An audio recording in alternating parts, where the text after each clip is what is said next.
So welcome everybody. We are on the final session of our developments in life sciences and their ethical, philosophical, and religious implication. Today, Dr. Skaria Kanyakonil will be taking the class for us on the topic multi-religious perspectives on the ethical issues in developments in life sciences. I had promised this session from the outset of this program, and I thought since we have been mostly dealing with various issues from the Christian point of view, it was important to balance these developments also from a multi-religious perspective, especially from the Islamic and Hindu perspectives as well.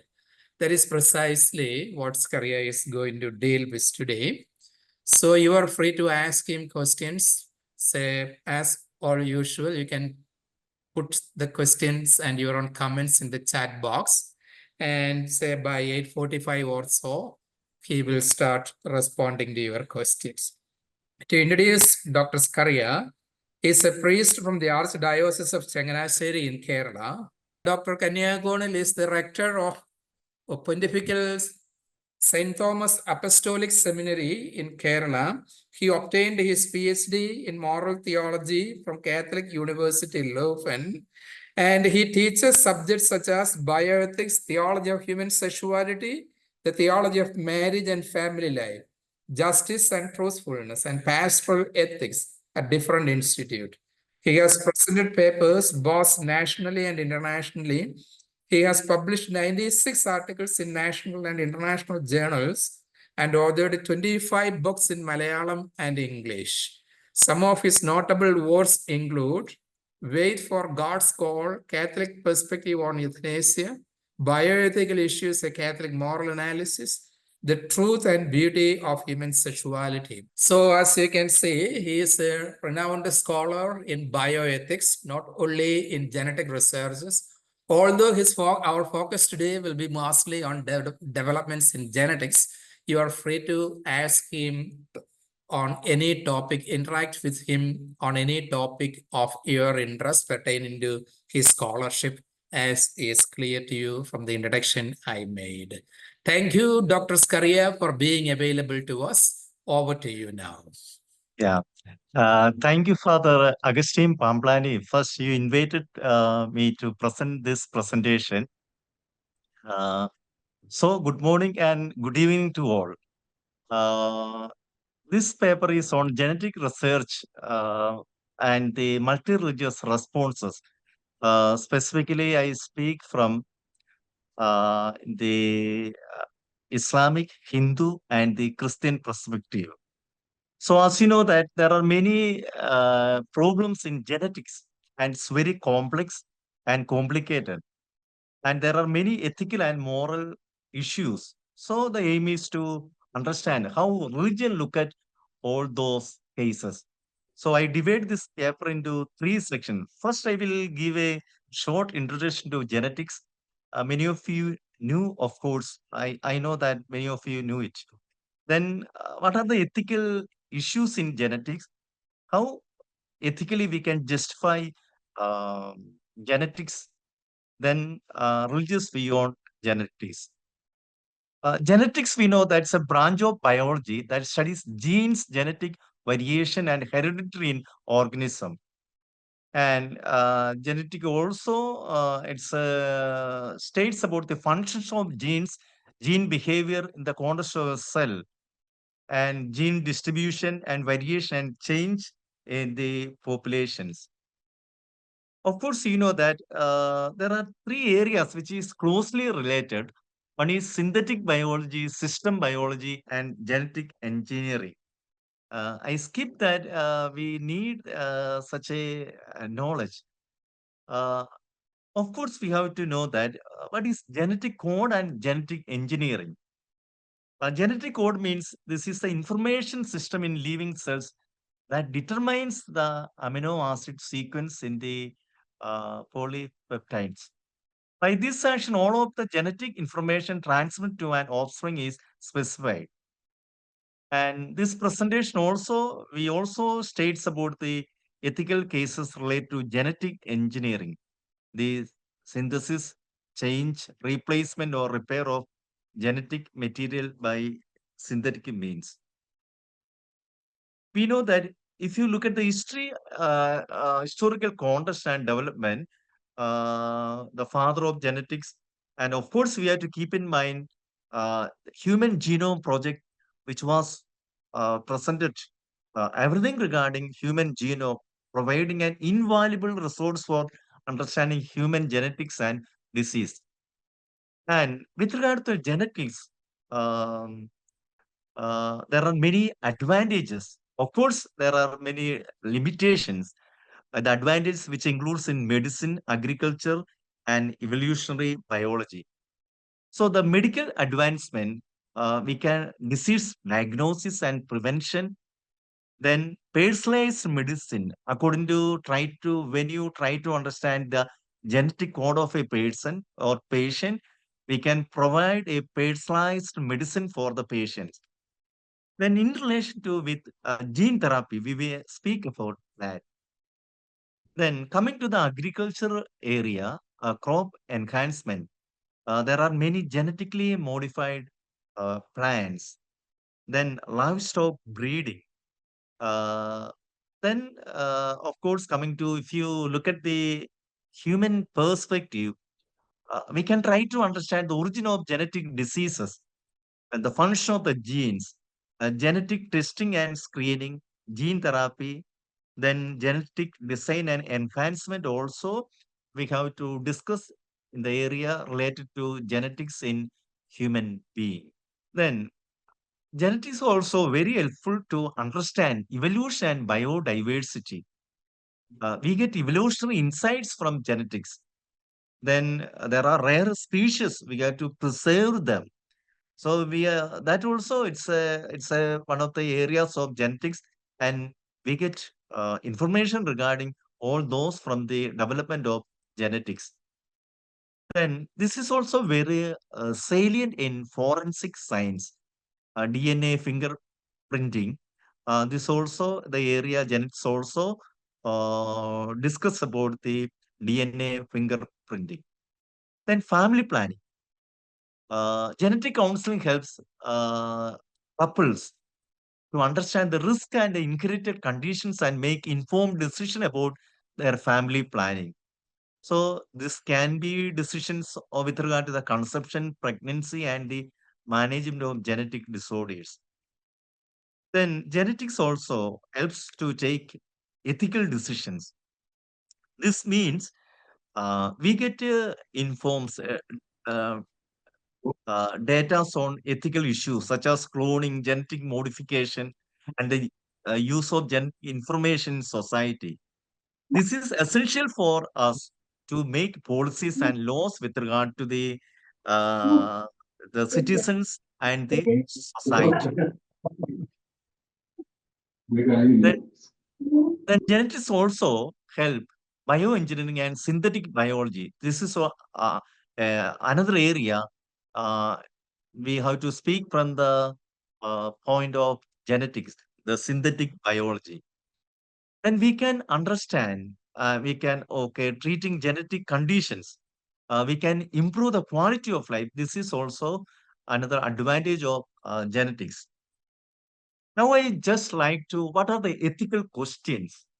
I may present around 15 ethical questions. Then how we can ethically we can justify it. Then we will look at the how religion see from. Uh, the first ethical question is with regard to the crops and food. There are many companies, they make food and the crops, but for the farmers, they have to collect the genetically engineered seed, and the poor farmers forced to buy those seeds every year. So this is an ethical issue. It's very costly for them to buy those seeds, genetically modified seeds from the multinational companies. How we can ethically justify that? Uh, then another ethical question is that there are universities and the research centers, they make human genes into vegetables. such as tomatoes, peppers, to make them grow faster. So the question could be posed about eating pork with genes, how we can justify that. Another question is with regard to the biotechnological companies. Uh, they also make human genes into pigs in order to match them genetically to human individuals. In other words, we can state that you can have your own personal organ donor pig with your own genes implanted.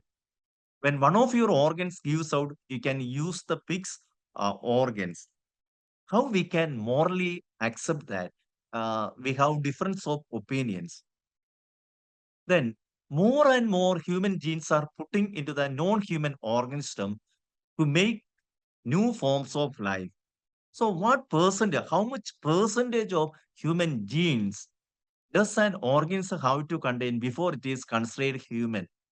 So what are the moral boundaries, moral lines? How much genes, human genes, we can put into the other species? Then genetically engineered headless humans to be used for body parts. Is it better to know or not to know genetic risk factors when there are no treatments available, particularly for disabling late onset disorders? So, is it better to know or not to know genetic risk factors? We need dialogue and discussion in this area. Since for many people it is genetic testing can be quite expensive. Who should be given access and who should cover the necessary cost? Whether the healthcare insurance companies cover all those costs. Let's discuss about that. Another ethical question: under what circumstance do couples planning to have a child have the responsibility to undergo a screening for genetic disorders? How should this information be used for reproductive planning? Another question: does genetic testing imply that a pregnancy is only tentative, depend on a favorable genetic screen? If so, what are the implications for our sense of human dignity and our perceptions of disabled living among us? Another moral question: is therapeutic abortion ever right? And if so, under what circumstances? Another interesting question: tests show that a pregnant mother is carrying a child with an inherited diseases and is highly likely to develop an associate deafness. Would you recommend termination? Just think about our famous singer Beethoven. Is there any difference between eugenic practices of the 20th century and the current drive towards genetic screening? Is genetic enhancement ethical? Another question: what's the moral difference between somatic and germline genes therapy? This is interesting. Does gene determine everything about us? Should an insurance company may be able to have access to a client or prospective client's genetic information? Should an employer be able to have access to an employee's or a prospective employee's genetic information? Should they be able to make hiring or firing decision based on such information? That means basing on the genetic code, you can appoint or you can take a particular employee in your company. Is it right or not? Another question: if you love someone, otherwise wanted to marry him or her, but genetic genetic test indicated there was a 20% chance that your children would have a certain genetic disorder, would you still marry him or her? Another question. Do you propose genetic code for marriage or admission to certain jobs to get insurance policy? Okay, the last question. How do we define human dignity and moral norms in genetical research?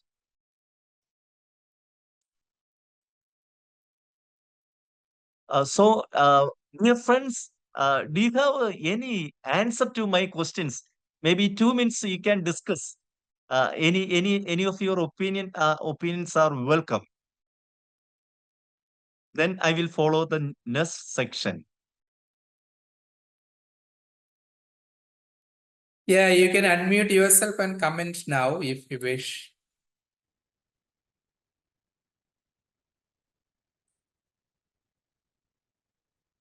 Yes.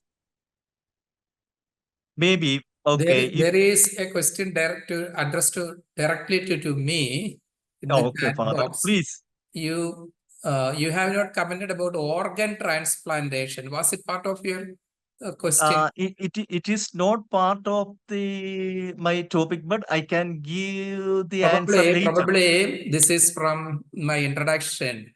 Your Yeah. PhD is in organ transplantation, Yeah, sure. and I can somebody give. is eager to know about. That is why it Yeah. was addressed to me, I thought. Maybe at the end after this topic, I can give answer, Father. Okay. Okay. So, friends, now I move to how we can ethically justify. You know that with regard to the genetics, there are many ethical or moral issues.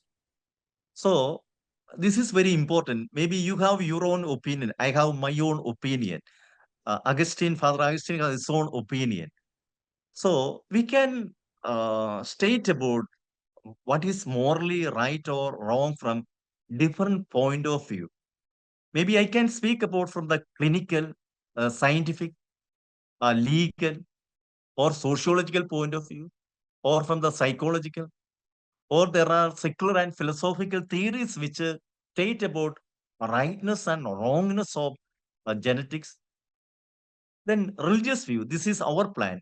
The Jewish, Catholic, Eastern, Protestant, Islamic, and Hindu, they have their own view. But I am not going to speak all those, only I speak from the Christian, Islamic, and Hindu point of view. Then the philosophical theories or the virtue ethics or the narrative ethics, anything if you want to ask about, I can speak later, or the feminist point of view or the natural moral law. So all those state in different perspective what is right and what is wrong with regard to the genetics or the synthetic biology or genetic engineering.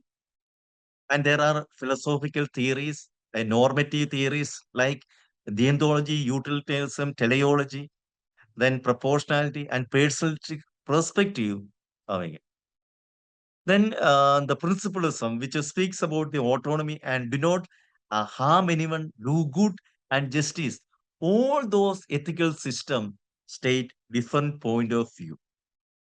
If you have any clarification, I can present it later. Please keep in mind with regard to any theories, I can explain later. But these are the different theories which state about how we can morally justify genetics from different religious, philosophical, or other science. Then, genetics justified from the point of liberalism. Of course, you know that the principle of utility is to permit all citizens to develop their potential according to their convictions. So, this state about the freedom of the person. Then liberalism also, okay, person is free from everything he can do is act. Similar to that, the utilitarian approach also values a material calculation without considering the spiritual values. So the utilitarian point, they don't they do not have any treatment with regard to the relation, but utility is the significant. So where the utilitarian approach about quality of life and genetics also promote quality of life. Then relatives in philosophy, philosophical theory also state about genetics. That means there are moral relativism, ethical subjectivism, cultural relativism. All we can speak genetics from that point of view. Then scientific positivism, maybe it is close to your classes. Science is the only basis of knowledge. We need scientific progress for the development of the people. So research in genetics is necessary in medicine. Then scientific materialism also propose that there is separation of body and soul from human person. They are two material units. Body is pure matter and soul seen from another point of view. This also state about the justification. Now, I would like to present first how religion look at genetics. I may present from Christian perspective, then from the Islamic perspective, and then from the Hindu point of view. They look at how they look at genetics. If you look at the Christian point of view, place of God in genetics. There are three arguments regarding the place of God in genetics. The first argument, the modern Jewish legend says that the prophet Jeremiah and his son created a living man called Golem using the right words and letters. On Golem's forehead were letters meaning Yahweh is the truth. After that, Golem removed one letter, making the message say, God is dead. When asked why, Golem said that now humans can create life. So God is no longer needed. There is a similar argument. There was Synthetic Biosafe e-conference in 2008. One author presented that we are defining what is life from zero. This is a human creationist environment. No gods have any relationship with this crucial moment. No myth, just human desire. So this is the first argument. Uh, there is no need of God with regard to the uh, making of the life. Coming to the second argument, a common concern is that I just use synthetic biology or genetics involves creating life forms or significantly changing natural organism, which some religious groups see as a overstepping human boundaries. They are not allowed to do that. Some religion resists. From the story of the Tower of Babel, it could be argued that certain types of scientific research, though those that impinge on God's creative role, are out of bounds. He has created the world. We can try to better it. So this argument speaks that human cannot intervene or human cannot make a life. What would be the third argument? Third argument reads as follows. We do not have his power to create ex nihilo, but we have been given the power and responsibility to create our own civilization and history collectively as human beings. Therefore, we have a right and duty to use our creative powers in biotechnological research. This is further presented from the scripture, the Christian scripture, Bible, Matthew chapter 25, 14 to 30 states the parable that we are obliged to use our talents, not to do so is displeasing to God. That means we have to participate in the creation. This is also a supportive argument. Now, my question is, does religion is against science? I take from the magisterium from the Christian point of view. I quote from a few popes who state about the relation between science and religion. For example, Pius XII, he speaks science, philosophy, and revelation as instruments of truth, like rays of the same sun. We read that there is no conflict. Benedict XVI, the laws of nature are a great incentive to contemplate the works of the Lord with gratitude. Coming to the writings of Pope John Paul II, he states science can purify religion from error and superstition. Religion can purify science from idolatry and false absolute. Each can draw the other into a wider world, a world in which both can flourish. Again, Pope Benedict XVI explains good theology relies on scientific thinking. This means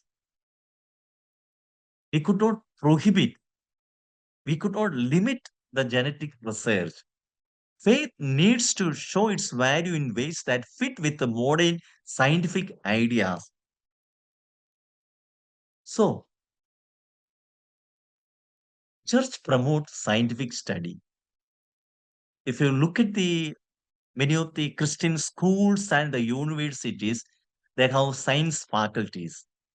So, science and religion occupy two different spheres of inquiry, which do not overlap. My next question: does religion restrict knowledge or reject genetic research or genetic engineering or synthetic biology? We read that there are no ethical limits to the knowledge of truth. It is not prohibited. No barriers beyond which the human person is forbidden to apply his cognitive energy. But there are clear rules about how people should behave when seeking truth. Just because something is technically possible doesn't mean it is morally acceptable. So research do not harm human dignity. This means all scientific and technical progress, whatever must be, therefore, keep the greatest respect for moral values. That means the methods not contrary to the morality. They could not, okay, follow or force them to racism or eugenic sterilization. So I skip that. There is an author from Louis Jansen from Catholic University of Leuven. He presents what is human dignity. I just skip that. So human beings are created in the image and likeness, and an outstanding cause of human lies on human beings called to communion with God, which leads to communion with others. So we propose that human dignity and moral norms might be the criteria for the decision making process in genetics. This is the Christian, especially the Catholic teaching.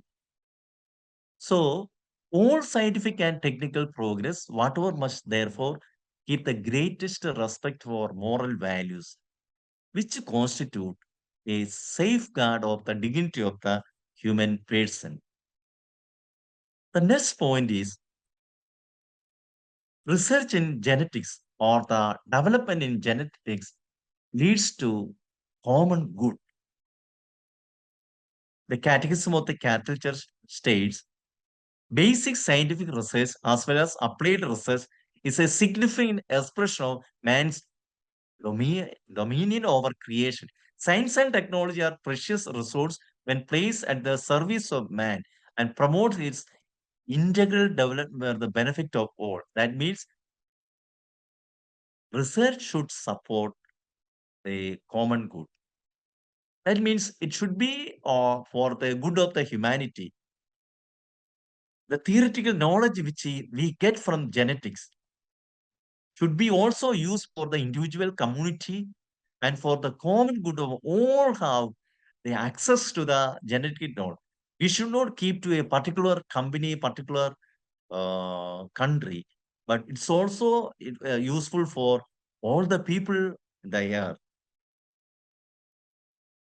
Then research never separate morality. So the research in all branches of knowledge, provided it is carried out in a truly scientific manner and does not override moral laws. Genetic research must be based on moral law. That means the methods we use in genetics would not be contrary to morality. It must be included and it should not. It should avoid the evil moral practices. Then regarding the freedom of research, of course we know that the medical research there is privacy, autonomy, informed consent. Genetic or synthetic biology, maybe there is a chance to limit the privacy of the uh, person. For if you try to understand the genetic code, or even you can biochip can be inserted in the human without its own their consent. These also are threat to the autonomy of the person, and freedom of research does not override the common good. Then there are also moral problems connected to justice. This means uh, Pope John Paul II says that monopolies can inhibit the development of nations and individuals. We have also opened the knowledge and all the facilities in the area of genetics also to all the people. So the advanced countries and the developing ones sometimes they keep all knowledge, but they also it should be also open to the developing countries. Then regarding the genetic research, what are the ethical questions? We have to protect the goals of the healthcare. With regard to the genetic, should it promote the health and prevent the disease? And the goal of the healthcare to deepen our understanding of the causes of the disease and to develop new forms of the treatment and to save life and to relieve suffering and disability, to cure the people when they are sick. So this is the goal. Does all those goals keep in genetics? That's the question. And the genetic or the synthetic biology, do you make or separate the body and the soul? Since God is the owner of the human life, we are not allowed to terminate it. Jim Keenan from the Boston College, he states about the relation genetic research. He makes an application of body and soul in genetic research. According to him, ethical approach to genetic research has to find a middle way between reductionism on the one hand, where the human spirit is dissolved into the human genome without remainder and is totally explained in genetic terms, and dualism on the other hand, where body and soul are viewed as two separate and distinct entities, and the soul can treat the body purely as an instrument to be manipulated and disposed of as it sees fit. So now the next question. Genetics is very helpful for many hereditary diseases and the screening and the testing. Whether those screening and testing lead to the destruction of the embryo, many religions they are against that. I just skip what are the different disorders. So the genetic test includes the termination of the human zygote or the embryo or the fetus. There are religions against that. That means against uh, uh, destroying or the abortions. Vatican doctrine of faith on declaration on procreate abortion, the fruit of the human generation from the first moment of existence, that is morally due to the human being in his bodily and spiritual totality. The human being is to be respected and treated as a person from the moment of conception. Then there are also Council of Churches from US. They also made a policy in 1986. We cannot agree with those who assert that scientific inquiry and research should acknowledge no limits. All that can be known need not be known if in advance it clearly appears that the process for gaining such a knowledge violate the sanctity of human life. What is sanctity of human life? We are to respect the human being from the beginning to the natural death. Another question is with regard to the gene therapy. Dear friends, there are two types of gene therapy. One is somatic gene therapy, where all the cells in your body can be cured. And whereas germline gene therapy, even it can control or it can modify your reproductive cells and your hereditary disease will not transfer to another generation. That is germline gene therapy. With regard to this, religions they have different opinions.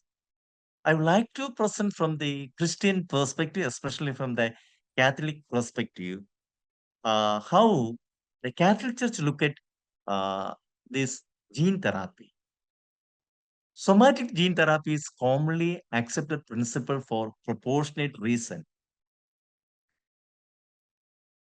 This is clear from the teaching of John Paul II, who says a strictly therapeutic intervention whose explicit objective is the healing of various problems, such as those stemming from deficiency of chromosomes, will, in principle, be considered desirable, provided it is directed to the true promotion of the personal well being of man and does not infringe on his integrity or worsen his conditions of life. Such an intervention, that means somatic gene therapy, would fall within the logic of Christian moral tradition. So, many religions they support somatic gene therapy. However, coming to germline, that means you are making a difference in your reproductive cells. Germline interventions are of dubious moral probity. To be morally acceptable, germline intervention should include due respect for the psychological nature of each individual human being. In addition, no harm should be inflicted on the process of human generation. So when you make that, should not be harm to the human and its fundamental design should not be changed, nor should any new species be created. So in general, Catholic Church does not support germline intervention. So gene therapy, the germline therapy state that the risk involved concern not only the individual treat but also his or her offspring. The price to be made for any misshapes would be high. Since the previous slide, it is very clear. I skipped this. The most modern technique is CRISPR-Cas9 technology. What is CRISPR-Cas9 technology? This is a revolutionary gene editing technology that makes scientists to precisely modify DNA within organism. It has been used to correct genetic defects, create a genetically modified organism, and study the functions of the specific genes. And of course, you know that this is precise, efficient, flexible, and less expensive. Regarding the morality of CRISPR, This is same with regard to the somatic genome editing and germline genome editing. That means the moral teacher, Catholic Church is same as in the case of somatic and germline gene therapy. Then genetic design and enhancement. Deliberately designing a human being by choosing the genetic material he or she would have in the attempt to modify produce certain desired traits. This could involve choosing for certain traits such as sex, tallness, skin color, or music ability, and so forth. In other words, enhancement improves the quality of the people genetically. This can through better looking, more artistic, or more intelligent or ability. So genetic ends up poses many ethical questions. What are desirable or superior human traits? Who should decide? To whom should we entrust authority to decide what is good gene and what is bad gene? Should we entrust this authority to scientists, corporations, governments, other group of individuals or consumers? There is an argument with regard to the genetic design and enhancement. Personality is made up of intelligence, emotive, affective, and other mental and spiritual character working together. And we are not allowed to make the change in the person. Tom Shannon depicts that the genetic enhancement debate is characterized by an unacknowledged genetic determination, which assumes that all behaviors, no matter how complex, are caused by genes. This neglects the role of environment in developing our characteristics. So these manipulations are contrary to the personal dignity of the human being and his or her integrity and identity. Therefore, in no way can they be justified on the grounds of possible beneficial consequence for future humanity. Another ethical question is with regard to we are reducing human being just to a genetic code. Today, it is possible to read the genetic code of everyone so that we can read the nature and the characteristics of human being. So genetic manipulation become arbitrary unjust when it reduces to one object. So there are many genetic manipulation, namely making embryos, hybrids, putting human genes into the non-human organs to make new forms of life. Carl Rand also writes about genetic manipulation. I skipped that. Then we need an ethical criteria for genetic research. I skipped that. We already discussed about the ethical norms regarding genetic research. Let me. Okay. So, dear friends, before I go to present Hindu view on genetics and the Islamic view on genetics, now we have the time to, if you have any question with regard what I presented, I can uh, speak about or I can answer the questions.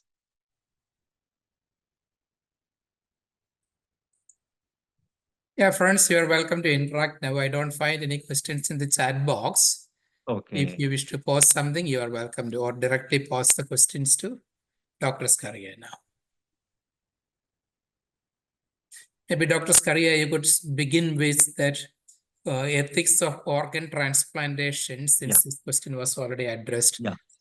Let me present that. With regard to the organ donation transplantation, we have two types of organ donation and transplantation. One is living organ donation transplantation, and second is cadaveric organ donation and transplantation. We have laws regarding organ donation and transplantation, and those all laws they made from the point of consent of the donor. We have three types of consent with regard to the consent with regard to the organ donation and transplantation. There are laws made of the opting in. That means this is about the genuine consent. For example, in India and Germany, they follow opting in law. Opting in law means even though you didn't write anything about the donation, the government or the hospital would not take your organ. The reason is that we respect you. We do not know what's your consent with regard to the donation. One of the question with regard to those laws that we get only a few organs. We could not get enough organs. Uh, there, the government system. So second type of law is now opting out. Yeah, that means if you didn't write anything regarding your donation, the government can take the organs after your death. The reason is that this they see from the point of solidarity. That means they get more organs, and it is very useful people who are at the end of their stage. Renal transplantation and liver transplantation, all we can do that. So many countries, for example, France, Belgium, Italy, many European countries, they follow opting out. And the third one is required request. A required request means when the patient is in the state of brain death, going to die, there is the doctor, they morally, they speak that there's a moral, the certainty that the brain death, he will die or she will die within few hours. Then they request to the concerned persons of the wife or children or the legitimate authors of the patient that after the death, they request that please give the organs to someone. So these are the regarding the organ donation from the ethical point of view. Many countries they are against, except Iran, they are against commercialization of the human organs. Then coming to, let me speak about the religion. If you look at all the religions, they support organ donation and transplantation. So I speak from the with regard to the living organ donation and transplantation. Living organ donation, there is a anatomical integrity and functional integrity. Your donation would not have any problem with regard to functional integrity. That means if you have two kidneys, one of the kidneys you can donate, that there is no problem with regard to the functional integrity. But you could not, as a living person, you could not donate your heart. That you may lead to death. Then, according to the Catholic teaching, so donation could not affect the identity or the personality of the person. That means a brain cell, reproductive cells are not allowed to donate from cadaveric donors or the living donors. Then Islamic religion and the Hindu religion and the Protestant religion. This is a virtue of charity. This is a virtue. So all support that. So this is the basic teaching regarding organ donation and transplantation. If you have any doubt, I can again clarify that. Otherwise, I may lead to our Dr. next. Scaria, you have two questions in the chat box. Can you see that? Let me read that. Where, Father, I can find it. Or Yeah, I can. Okay, I can. Okay, does the Catholic no, okay. over that there is another one from Christopher. Oh, I didn't get that. I will But read is it out. I will read it out for you. What are the yeah. moral implications of altering the genetic makeup of non-human beings with the human genes? And how do Uh, we determine the ethical boundaries? Who determine yeah. who is the moral authority? Hmm? Yeah. Uh, the same question asked in the first part of the section. This is a difficult question. What's the moral bound? How much gene we can? Okay, you can insert in a non-human beings. This is so we have to make an ethical boundaries. For example, the legal point of view, maybe the research department, or the laws with regard to the research, they have probably they have the norms and how much genes you can insert. For example, you are making transgenic pigs. You are genetically modifying some of the animals.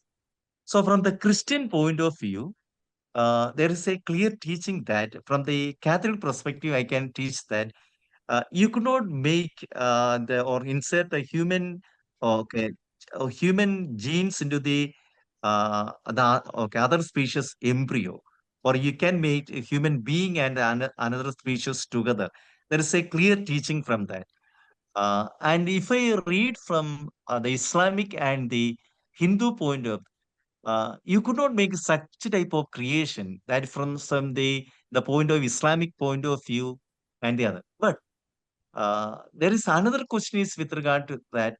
Uh, uh, that means you are putting some genes or making some.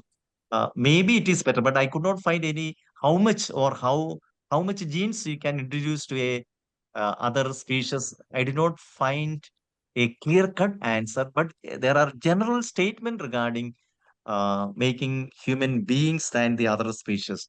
So this is only my answer with regard to that question, Father. Okay, then question Uh, from Gerald Goodson. yeah. You can see that now. Does the Catholic position on abortion need any modification based upon the rights of women to determine whether they can carry a child to birth without their ability to raise that child? That's a very good question. Let me speak that. I would like to present what's a Catholic teaching. You know that the basic Catholic argument is based on sanctity of human life. That means we have to respect the human being from the beginning to the natural, whatever forms of the. So whether it is disabled or genetic problems or any emotional or psychological problems, we have to respect that. So Catholic Church does not promote in such a case the abortion.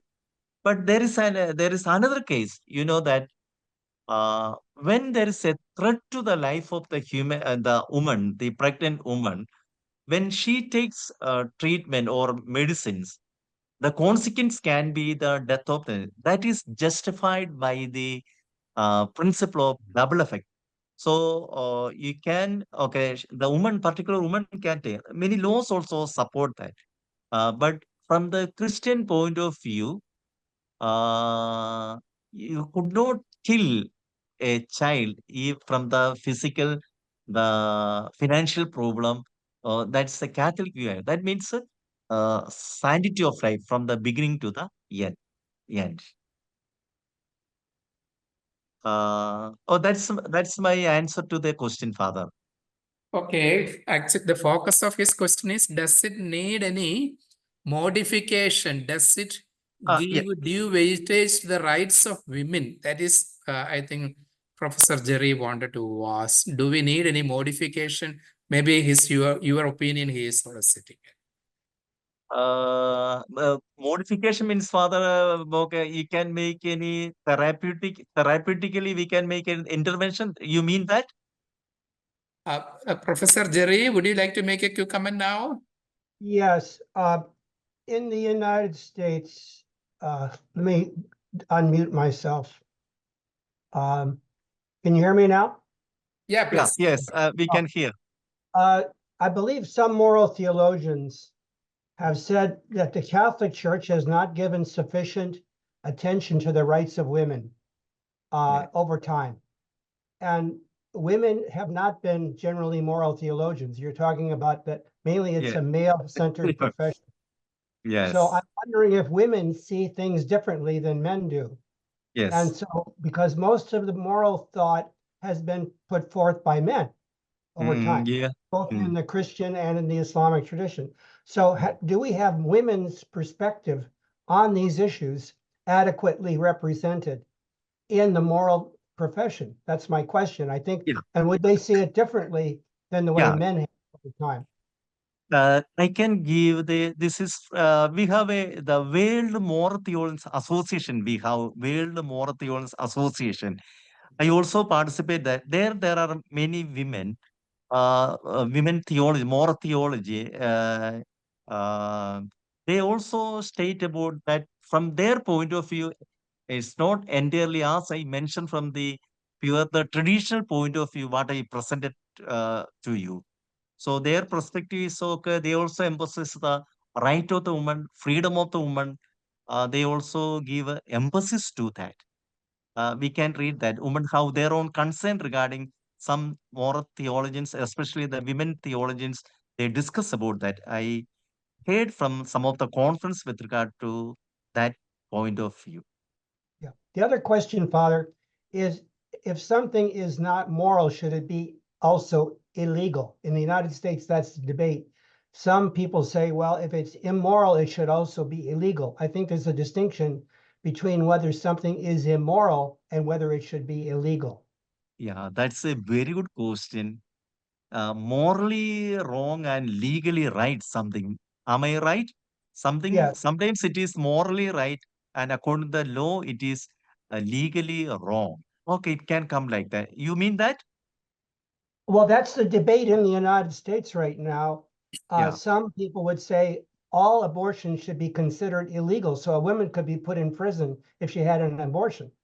yeah, So in some countries, that may be the case, that if women, in the past, when women didn't want to carry a child, they'd have an abortion that would be illegal. They could be put in prison for that. yeah, yeah, Should yeah. something that is immoral also be illegal? That's the debate that's going on in the United States. Yes, yes, I can understand that. Okay, let us move on to the next question. From Wycliffe, what causes a person to use left hand, since left-handedness has an epigenetic marker, a combination, Yeah. Mhm. Yes, Father, please read.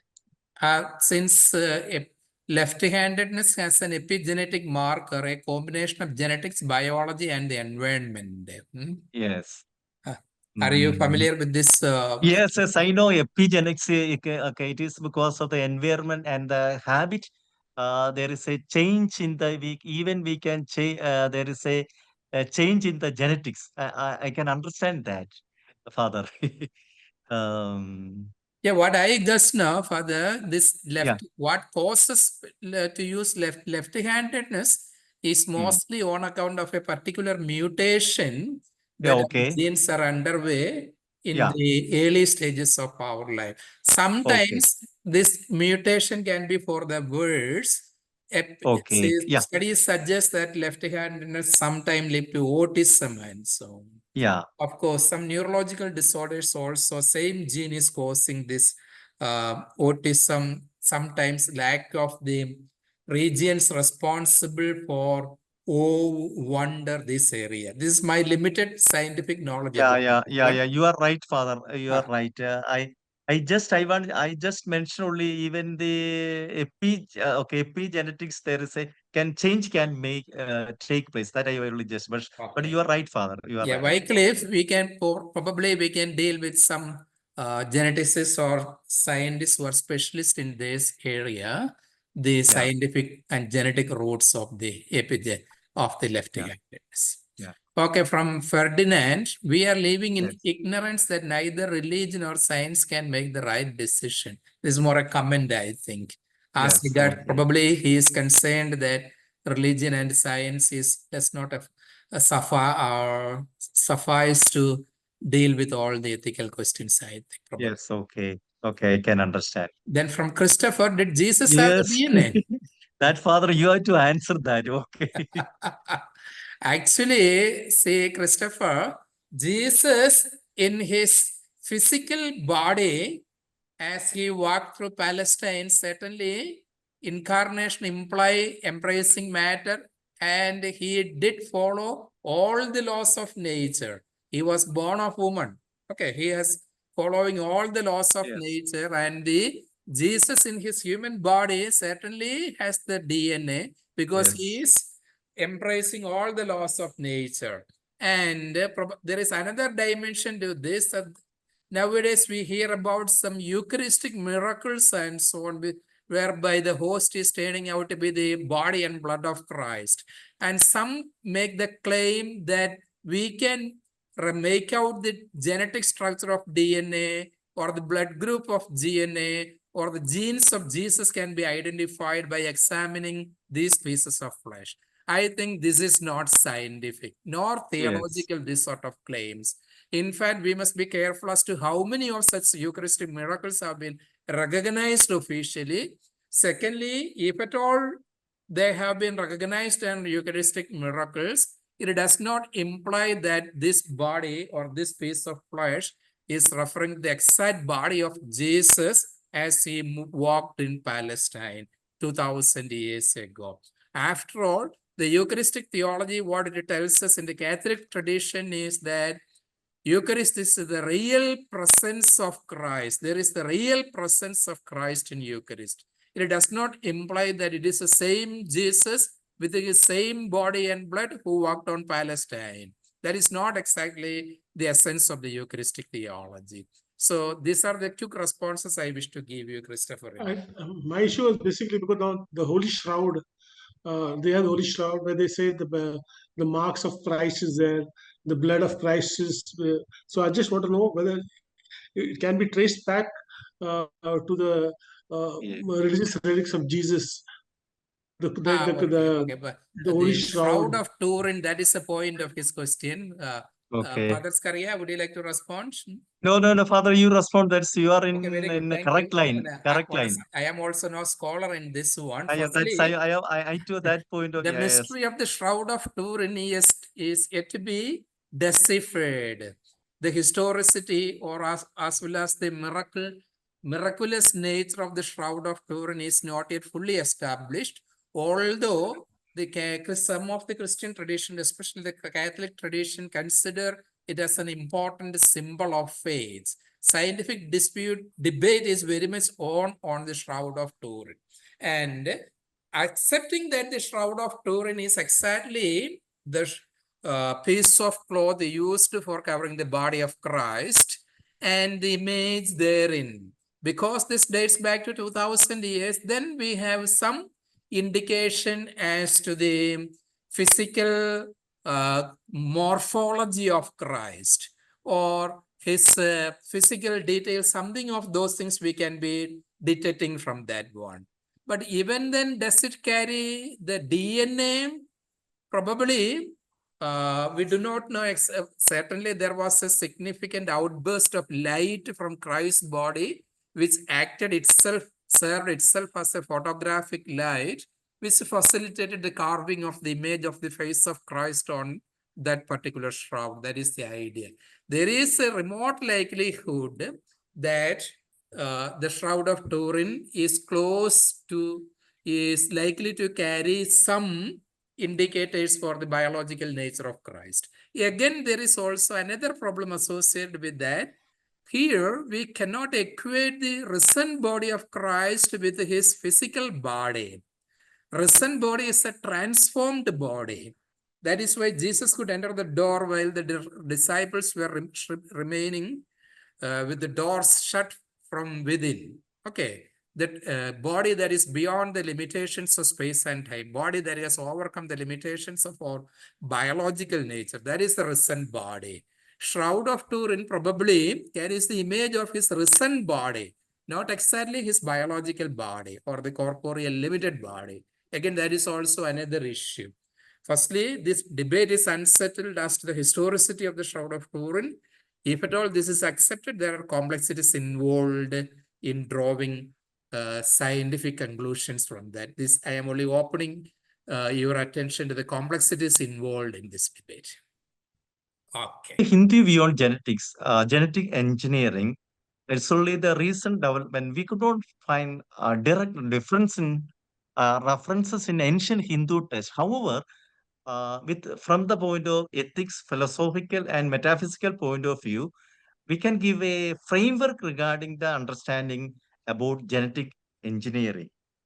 Those who are interested, kindly you go through those books. They also state about genetic and the genetic engineering. These are the books. Now, regarding the Hindu point of view, first, dharma. Dharma means moral duty.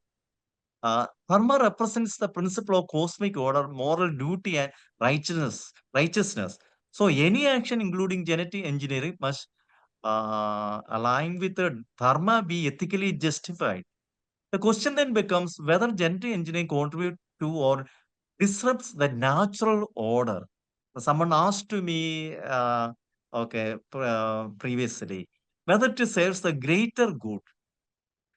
For example, Bhagavad Gita discusses the importance of uh, adhering to dharma in all actions. Although not directly related to genetic engineering, these teachings provide a basis for ethical decision making. Then coming to karma and ahimsa. Ahimsa means non-violence. In Hinduism, actions are believed to have consequences, not only in the current life, but also in future lives. The manipulation of genetic material could be seen as an action with a far-reaching consequence, potentially affecting future generations. So, genetic engineering must be considered carefully to avoid creating negative karma. That means you have to use your freedom properly. Maybe a responsible way of using your freedom. Ahimsa means a non-violence beyond physical harm to include any action that might cause harm to others, including future generation. So the genetic testing, genetic research would not any problem to the future generation. For example, Mahatma Gandhi's interpretation of ahimsa and karma in his provides a modern Hindu perspective that could be applied to the ethical implications of genetic engineering. Then respect for nature, prakriti. Hinduism views nature, that means prakriti, as sacred. Human beings are seen as part of this natural order. So genetic engineering, especially when it involves the changing the natural organism, raises questions about whether humans have the right to modify prakriti. Any intervention should be in harmony with nature rather than attempt to dominate or change it drastically. For example, Upanishad and Rig Veda emphasize the interconnectedness of all life forms and sanctity of nature. Yajna, sacrifice and responsibility. The concept of yajna suggests that all action should be performed as a sacrifice for the welfare of the world without selfish desire. It's very interesting idea. Genetic engineering, when aimed at curing disease or improving the quality of life, can be seen as a form of yajna. However, if it is used for selfish purpose, such as enhancing personal attributes of creating designer babies, it may be considered unethical. The concept of yajna is elaborated in the Bhagavad Gita and the Vedas, providing a basis for understanding the ethical implication of actions. Advaita Vedanta and the unity of life. Advaita Vedanta, the philosophy emphasizes the unity of all life and the idea that the self, Atman, is connected to the universal spirit, Brahman. Genetic engineering should be approached with the understanding that all life forms are interconnected and that altering one aspect of life can have wider range consequence. For example, the teaching of Adi Shankaracharya and the Upanishad, which explore the interconnectedness of all beings, can provide a philosophical foundation for debates on genetic engineering. Then, from the ancient, coming to the modern Hindu perspective, for instance, Swami Vivekananda states he emphasized the need for science and spirituality to work together, uh, suggesting that scientific advancement like genetic engineering should be guided by spiritual and ethical consideration. Sri Aurobindo, he wrote extensively on evolution of consciousness and might be interpreted as being cautiously optimistic about scientific advancement, including genetic engineering, as long as they serve the higher purpose of human evolution. So, the Hindu point of view does not provide explicit guidelines on genetic. However, Its ethical and philosophical principles can offer a framework for considering the implication of genetic manipulation in a way that respects the sanctity of life, nature, and moral duty. Now I come to my last presentation, the last part. This is about the Islamic view on genetics. The Islamic view on genetics is also under development, but there are some key principles to consider based on Islamic scripture and scholarship. First, in Islam, all aspects of behavior are regulated by the precepts set in Quran. Muslims are the keepers of their brothers and sisters. The world, including any advantages presented by nature or science, belongs to the boundaries of God. It is God's bounty, not ours. It must be shared so that no one goes hungry, no one suffers illness when there is a cure, and no one abuses the gifts that have been entrusted to us. One of the central emphasis in the Quran is the faith that God has that humankind can and will achieve goodness on earth. There exists no conflict between science and Islam. However, this acquired knowledge is a responsibility and a trust. That's very important. Given and accepted the human to be applied to the betterment of humankind, to do good deeds and to prevent evil. That that means this is about the beneficence and non-maleficence. Islam and genetics, creation and divine will. Islam teaches that Allah is the creator of all things, including human beings and their genetic makeup. Quran mentions that God created humans in the best of forms and is aware of every detail of his. Therefore, the genetic code is viewed as a parts of God's creation. And any study of genetics must respect the belief that life is sacred and divinely ordained. Medical advancement and genetic research. Islamic scholars generally support scientific research, including genetics, especially when it benefits humanity and alleviates suffering or change suffering. Islamic law allows for medical treatment and genetic research as long as they do not violate any fundamental ethical principle. For example, genetic research that leads to cures for disease is considered permissible and even commendable as it aligns with the Islamic principle of preserving life. Then, what are the ethical considerations? Islam places significant emphasis on the ethical implications of genetic research and technology. Cases such as genetic engineering, cloning, genetic modification of organisms are often debated among scholars. While some forms of genetic intervention, such as gene therapy to cure diseases, may be permissible, practices like human cloning or changing the genetic makeup of future generations are generally viewed with a caution or prohibited due to concerns about tampering with God's creation, potential harm, and the unknown long-term consequence. Coming to genetic testing and counseling.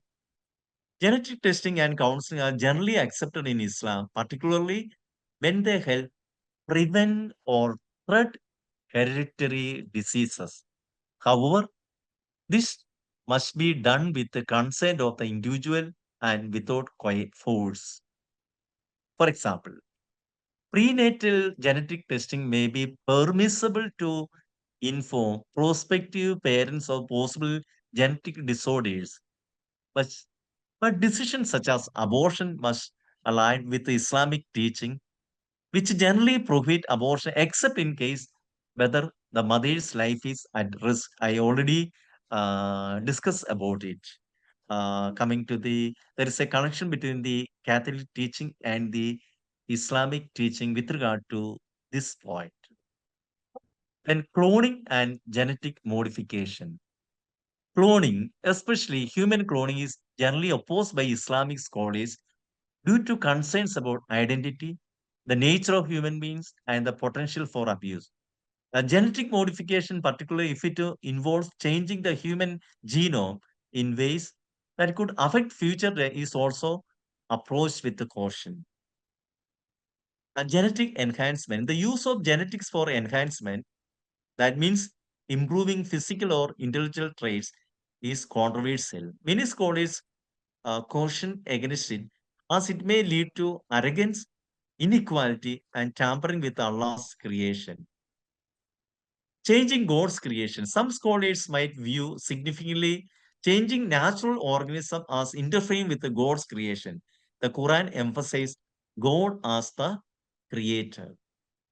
Regarding CRISPR and similar technologies, while gene editing technologies hold promise for cutting disease, curing diseases, Islamic scholars emphasize caution. The use of such a technology should be for therapeutic purpose. That means there is a beneficial benefit for the patient. Must be thoroughly evaluated for potential risk and ethical concerns. Changing human genes. There is a general concerns that changing human genes for non-therapeutic reason is not permissible, and it may interfere with the natural order and could lead to unforeseen consequences. A genetically modified organism is subject to Islamic ethical review. If the modification leads to harm or goes against the principle halal and haram, it may be prohibited. Conversely, if it improves food security or health without violating Islamic principle, it may be allowed. Finally, Islamic bioethics is a field that deals with the moral and ethical implication of medical and genetic technology within an Islamic framework. Scholars in this will work to provide guidance on how Muslims should approach issues like genetic testing, gene therapy, cloning, and the use of uh, uh, GMOs is a manner consistent with Islamic principle. So Quran says discusses human creation from a single soul, highlighting the importance of lineage and genetic identity. So again, Sahia encourages the medical treatment, indicating support for scientific advance, including genetics. If you are interested, you can read those books which help to shape your the teaching from Islamic point of view. Let me come to the conclusion regarding my presentation, dear friends.